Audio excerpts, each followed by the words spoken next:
Hello, CO150ers. I hope you guys are doing well.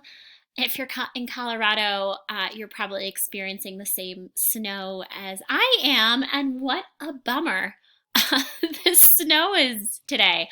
Anyways, I'm wanting to walk you through the next steps for your A3. I'm hoping that you're listening to this video on Monday so that you get a good chance to start running with your A3.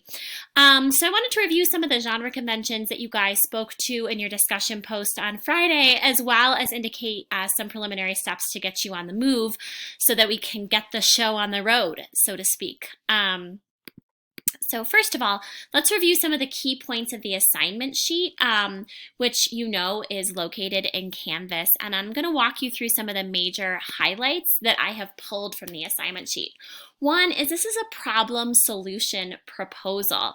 By now you've looked at several examples of proposals, particularly Dan Hughes's Skate Parks Under Bridges proposal, and he is indicating a problem and then proposing a solution to that problem.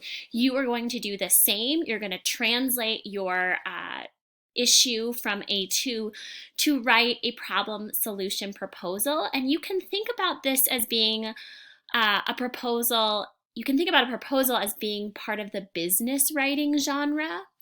And you will write to a real life person who is a stakeholder in your issue. So I'm going through highlights from the A3 assignment sheet, which now you've read critically, and I'm hoping you're very familiar with. But I want to remind you that you're going to pick a real life person who is a stakeholder in your issue, who is an appropriate person to hear your proposal.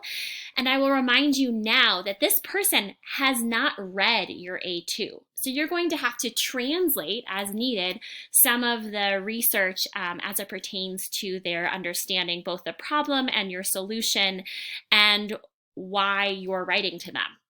It is also likely that you will have to do some new research in order to make your proposal really relevant to the stakeholder, or particular to a more local place, that sort of thing. And I'm going to say this now and I'll remind you about it later, but if you send this proposal off in real life, you'll receive extra credit, and you'll receive double extra credit if that person writes you back personally.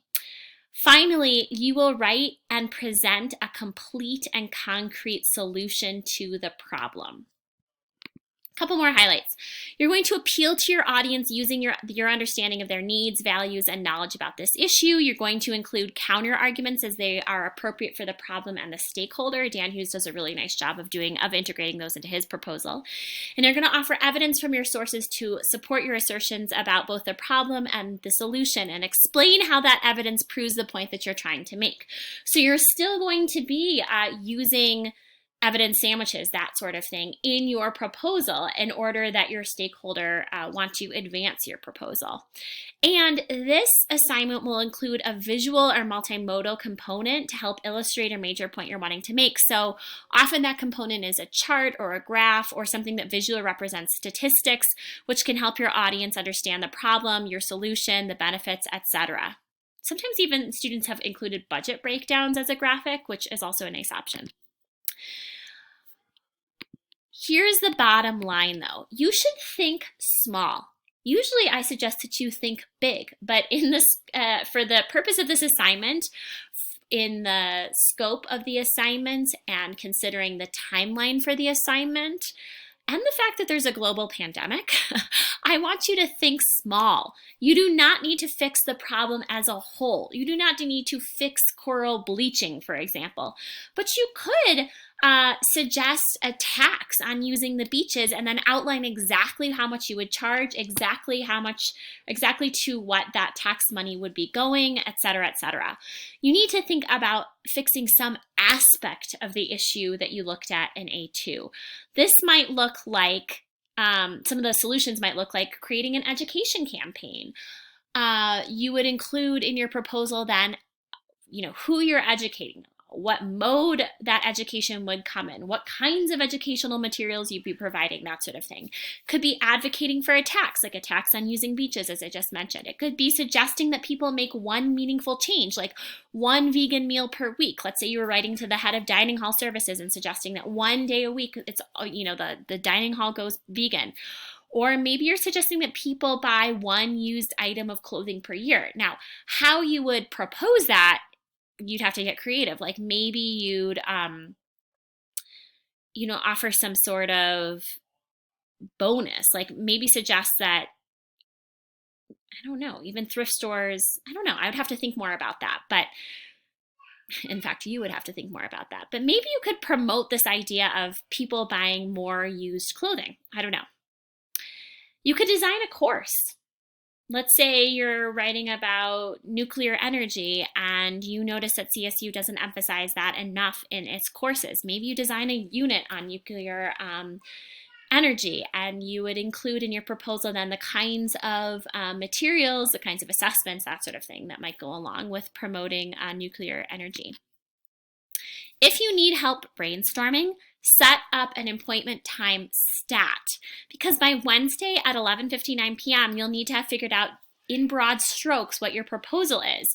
I'm going to host office hours on Tuesday and Wednesday, and I will include a sign-up sheet. I will have sent you a sign-up sheet where you can sign up for a time to either have a phone call or a Zoom chat.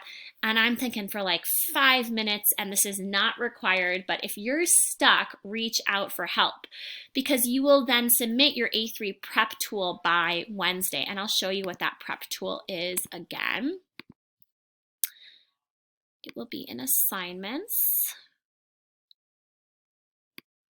And, I'm on Teacher View right now, but this should be available to you in your calendar.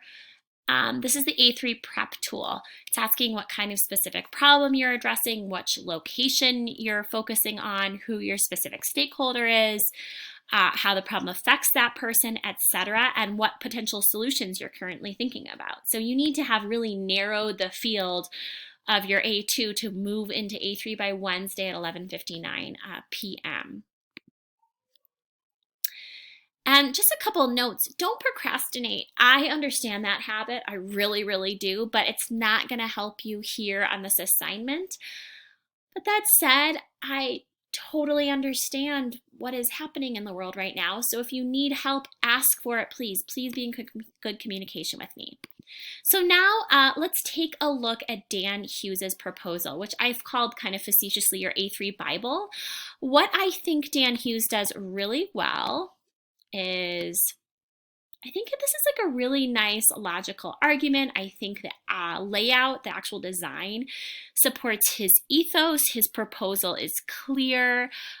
He's also harnessed some field research. Like he had to have called some of the businesses that were nearby the location where he hopes to put skate parks to understand some of the concerns that those people may have had. If you do field research for this, for your A3, I will certainly take that under special consideration in terms of how I grade, because I understand that that takes a special effort, and I would encourage you to do field research, but it's by no means required for this assignment. He's included some nice visuals. Overall, he has specific locations, which shows that he is familiar with the area. He's done his research. He has a particular clientele in mind. And I think of particular note is the potential objections and responses, which is where I think he does kind of his best work in terms of appealing to logos and ethos and pathos. And the way that he has ordered the potential objections, I think also kind of contributes to the overall effect of his assignment, meaning that he kind of takes the first big one, like skate parks under bridges are hidden, allowing for illegal activities. Like if the stakeholder were thinking about this whole time, they might not be able to get on board with the proposal at all. And so he needed to address this biggie, I think, like right off the bat. And I also want to point out that his tone, I think, is really nicely done and suits both the genre and the audience. And there's parts of it that I think he does particularly well. A park that attracts people from surrounding cities doesn't serve Seattle. In fact, it does, and here's why. He has a good example of the skate bowl in Ballard Commons Park. He knows what he's talking about because he's listened to the conversation. He understands the sort of landscape that he's working in, etc. I will note, though, that he does not have cited research, and you will. You will have cited research in yours because you will be moving some of your A2 research into A3. Here, I'm going to walk you through the sections of the A2 proposal, and you'll note, in fact, some of you talked about this in your discussion post, that not all proposals are exactly the same, but in the interest of time here, I'm going to give you the sections that I hope that your proposal will contain, and I've put asterisks next to the ones that your proposal must contain, but your proposal doesn't need to name the sections these things necessarily. Like, it doesn't have to be called the problem section, for example. But there's a background section that explains the background that your stakeholder who has not read your A2 needs to know. Now, often it contains the thesis, which is often stated as, in this proposal, I will blah, blah, blah. It might contain some research. The problem section will certainly contain the bulk of your research. It addresses the exigence of the issue. It defines the problem clearly and addresses the scope, addresses the causes, the evidence, the effects of the problem. It often addresses past efforts to solve the problem. Like here, this is what people have done in the past, and this is why it's insufficient. This kind of address of past efforts shows that you've listened to the conversation, is a great thing to include, and also so that you can offer something new, so that you're not proposing something that's already happening, for example. This section might contain images and graphics. You also have a detailed plan and the solution. This is your proposal. This is where your ideas go. This section accounts for materials, resources, steps required, deliverables, etc. It may include images and graphics.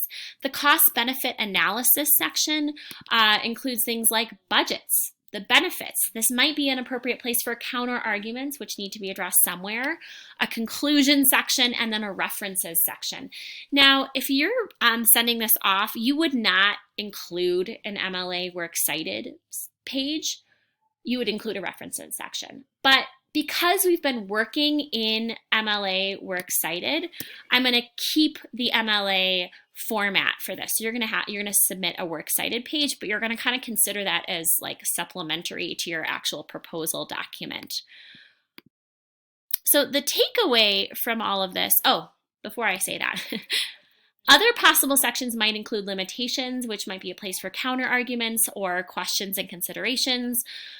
So it's not necessarily so that you have to have ironed out every single detail of your proposal, like the actual, you will buy, if you're building something, let's say raised bed gardens, you're going to buy materials from Home Depot on X, Y, and Z Street. You may not have gotten to that level of detail, but some of the questions and considerations might be like, perhaps when we get to building our raised bed gardens, we can do, get a couple of bids for how much the wood would cost, that sort of thing.